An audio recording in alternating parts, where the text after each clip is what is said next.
Амбасадорот Треневски во своето обраќање представи неколку нови поими што најде на општо воодушевување кај присутните. Еден од нив е терминот економска дипломатија. Ве интересира што е тоа? Слушнете. НАТО е голем потрошувач. Војниците носат униформи, кебиња, шатори, не знам што се. Тоа ќе биде паралелно, мислам, со настојувањето, нели, за лобирање во смисол на обезбедување на покана за членство во Алијансата. Паралелно важна активност ќе биде и токму тој сегмент, значи работењето на промоцијата на економската дипломатија. Ау, ете што била ова економска дипломатија. Шиткање кебиња на НАТО. Паметно од ваша страна, господине Треневски. Што значи да сумираме. Новиот амбасадор во НАТО го испраќаме за да направи 3 доста битни работи. Првата, да ги смени 60 годишните принципи на консензус и солидарност, а со тоа и да го реформира НАТО. Втората, да ги коригира заклучоците од самитот во Букурешт од 2008, и третата, да им шитне по некој кебење на натовциве. Мора да се случи дека причините и идеите се прекрасни и Треневски заслужува шанса да му покаже на НАТО кои сме и што сме. Тоа се 3 работи, нели? Мислам дека добро го разбрав.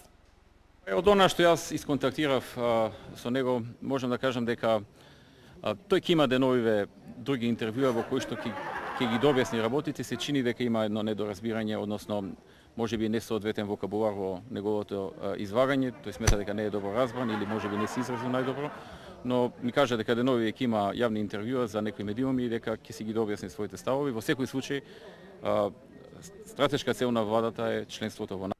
Не сум го разбрал добро. Да бе, а толку многу се трудев, го слушав и преслушував и на крај ништо. За џабе. Не бил добро разбран или можеби не се изразил најдобро, а? Сега среќа што Груевски ќе оди со него во НАТО, па ќе може да им да објаснува таму доколку не го разберат или не се изрази баш најдобро. Не? Не оди со него во НАТО? Сам го пуштаме, да?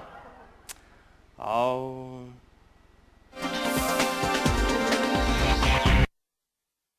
Почитувани гледачи, се случува и тоа. Па еднаш во 4 години владење сигурно ќе има некој кој нема да се изрази баш најдобро и нема да го разбереме. Не е страшно и што е најважно, не се случило никогаш претходно. Разумен компромис. Не можам да ви објаснувам. Сватете го. Тоа значи дека треба да го смениме ние името? А веројатно како новинар треба да знаете за што станува збор во преговорите. Ја не можам да ви објаснувам сега. Дали тоа е разумен компромис за Македонија? Република Северна Македонија. Тоа е географска одредница која посакува другата страна. Кажавме за разумниот компромис, еве, бидејќи бев многу погрешно интерпретиран. Добро де, ете и претходно еднаш има случајно некои од луѓе во кои не владеат да не биде разбран. Ама овде Жоле не беше крив. Што да прави тој ко глупи на новинари ништо не сваѓаат и не разбираат. Еднаш Треневски им не разбран и уште еднаш Жоле не разбран. Ништо страшно.